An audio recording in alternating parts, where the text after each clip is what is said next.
Olá, você está no canal de vídeos do portal Engenharia Compartilhada. Deixe o seu like aqui embaixo para você continuar recebendo as nossas notificações e confira também as nossas páginas no LinkedIn e no Facebook. E aproveite para compartilhar os nossos conteúdos. No vídeo de hoje, nós vamos conversar com o arquiteto e curador do eixo de construção sustentável da BW Expo, o profissional Marcelo Nudel. Marcelo, obrigada por sua participação aqui no canal de vídeos do Engenharia Compartilhada. E eu inicio a nossa conversa te perguntando sobre o conceito de construção sustentável. Como que ele se aplica? Ele não é somente o uso de insumos extraídos, processados de forma responsável, ecologicamente correta, mas sim ele envolve o ciclo de vida da obra, é isso mesmo? Isso, Adriana. Primeiramente, obrigado pelo convite. O conceito de construção sustentável, ele envolve realmente o ciclo completo de vida de um edifício.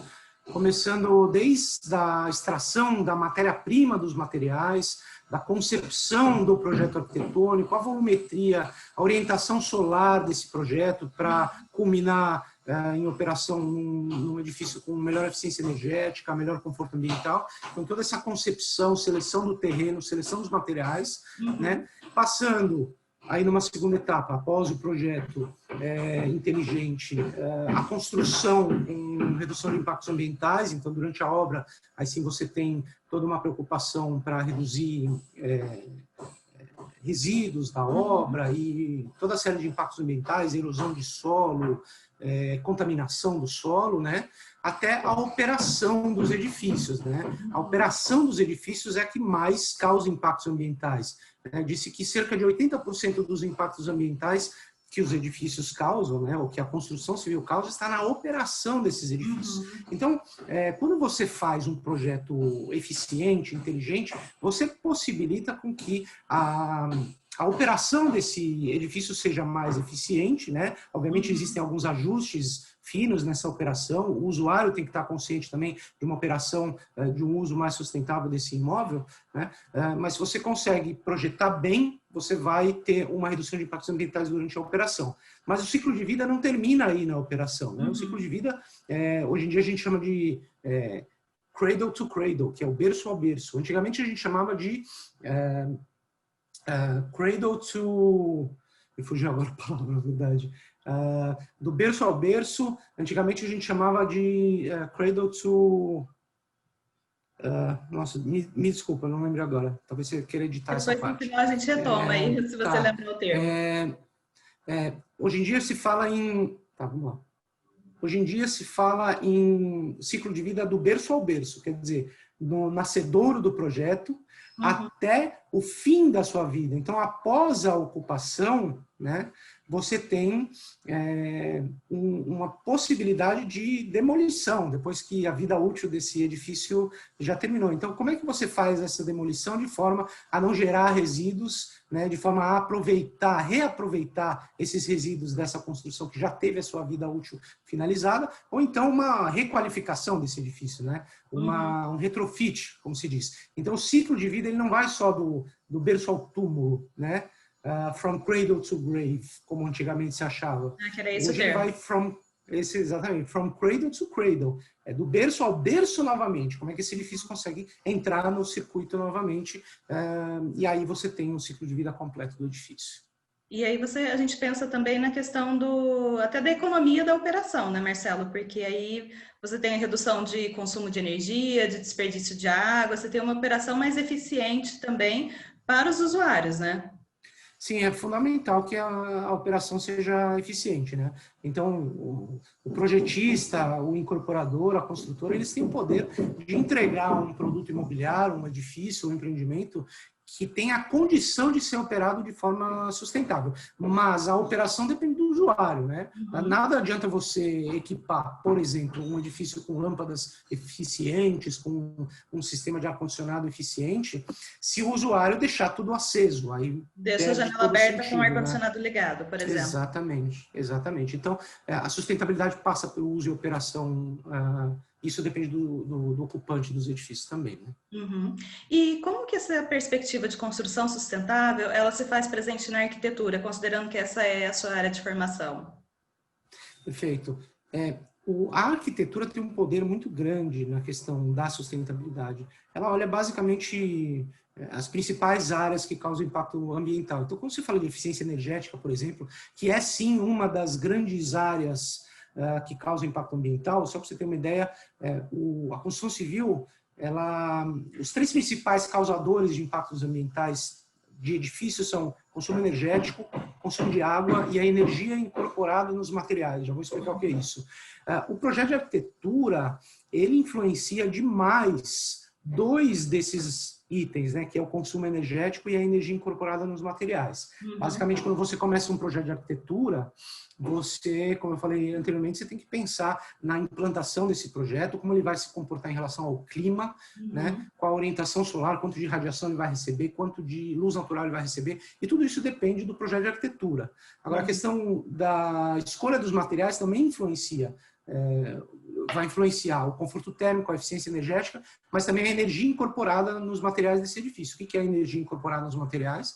Todo material de construção, ele requer uma quantidade de energia para ser produzido, desde a extração da sua matéria-prima, passando pela manufatura, até as embalagens, logística, transportes e o descarte final desse material. A arquitetura também tem um poder de seleção de materiais no contexto de que ela pode selecionar materiais que contenham menos energia incorporada no seu ciclo de vida, né? Entendi.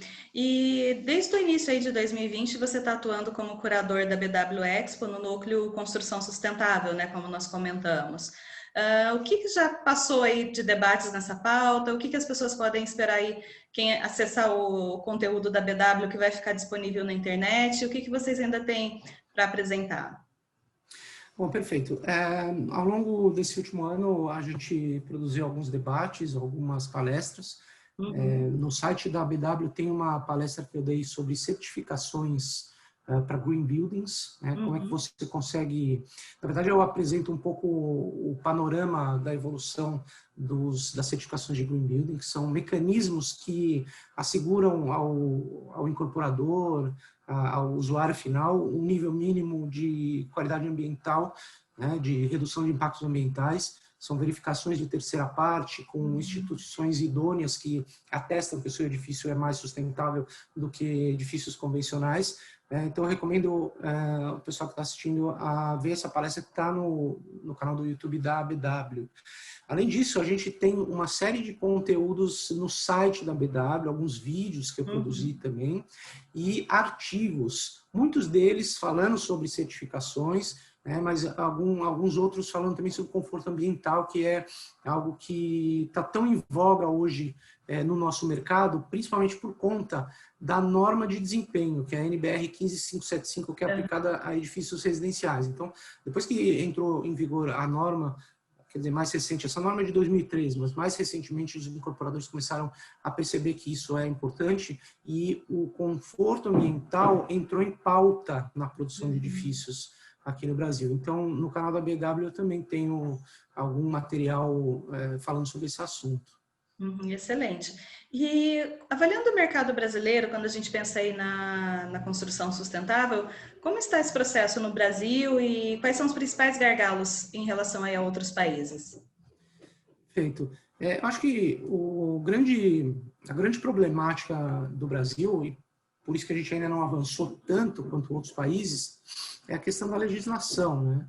A gente não tem na verdade, não seria, o nome certo não seria legislação, seria código de edificações ou normas técnicas, né? Como eu falei agora há pouco, a gente tem uma norma técnica, que é a norma de desempenho, que exige alguns requisitos mínimos em termos de sustentabilidade e conforto ambiental, mas ela só é aplicada a edifícios residenciais. A gente não tem no Brasil uma norma técnica como a norma de desempenho para residenciais para outros tipos de edificação. Então, isso dificulta um pouco o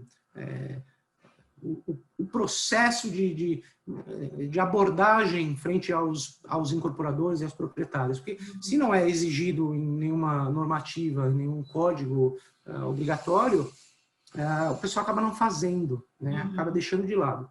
No entanto, existe uma força de mercado que já está começando a se mostrar mais significativa, que é a questão do ESG, né, o ESG, que é o Environmental and Social Governance, que é um conjunto de práticas sustentáveis que cada empresa pode ter para demonstrar ao mercado, aos investidores, aos clientes, que possuem práticas ambientalmente corretas, né? Uhum. E os incorporadores brasileiros já começam a acordar para esse conceito, e uma das formas de cumprir com a agenda sustentável da empresa, de uma empresa de incorporação e construção, é introduzir a sustentabilidade nos seus empreendimentos, além de diversas outras práticas, mas os empreendimentos devem ser mais sustentáveis. Então, nós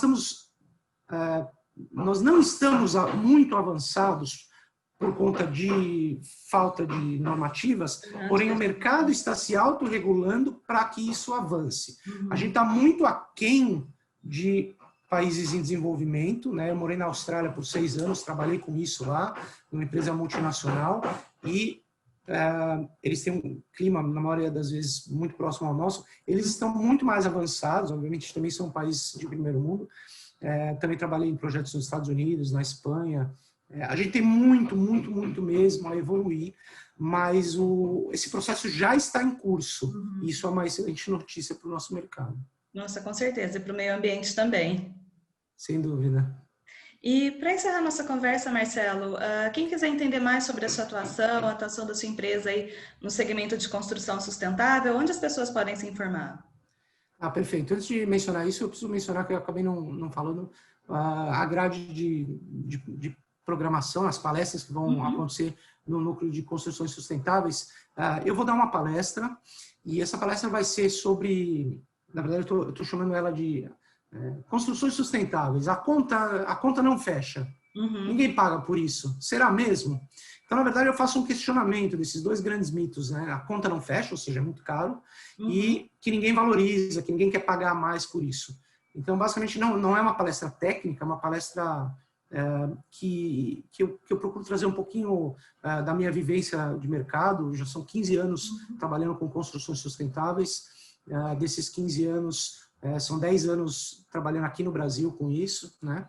E eu trago um pouquinho da minha perspectiva, do que eu estou vendo acontecer no Brasil e no mundo, e o quão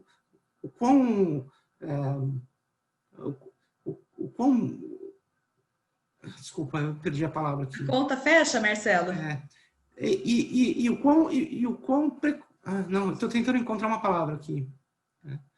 Bom, vamos lá. Então, eu procuro trazer um pouquinho da minha visão de mercado, da minha percepção, e mostrar que, na verdade, a gente tem uma série de empreendimentos no Brasil e em países em desenvolvimento, eu menciono alguns outros, né, países, onde a conta já está fechando, né, onde empreendimentos de menor renda, de habitação de interesse social, já estão sendo construídos com conceitos de sustentabilidade. Então, a conta fecha.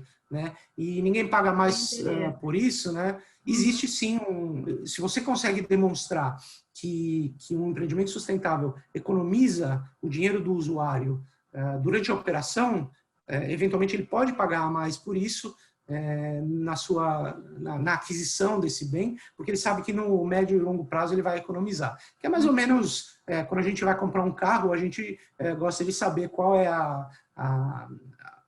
quilometragem que ele faz por litro, né, o consumo. E um apartamento ou um imóvel não tem por que ser diferente. Então, essa é a minha palestra. Aí eu vou trazer também uma palestra sobre acústica e a relação da acústica com a sustentabilidade. Quem vai dar essa palestra é a Andrea De Stefani, que é uma das minhas sócias na CA2, que é uma empresa, e ela é a líder de acústica na empresa. E vamos trazer mais 2 palestras, 2 internacionais, são de 2 brasileiras que trabalham em empresas importantes de engenharia no exterior. A primeira é a Maria Gabriela Costa, que trabalha na Sueco, que é uma empresa multinacional, ela está no Reino Unido. Ela vai falar sobre a evolução dos edifícios sustentáveis no Reino Unido e como que a legislação e os sistemas de certificações foram evoluindo ao longo do tempo no país.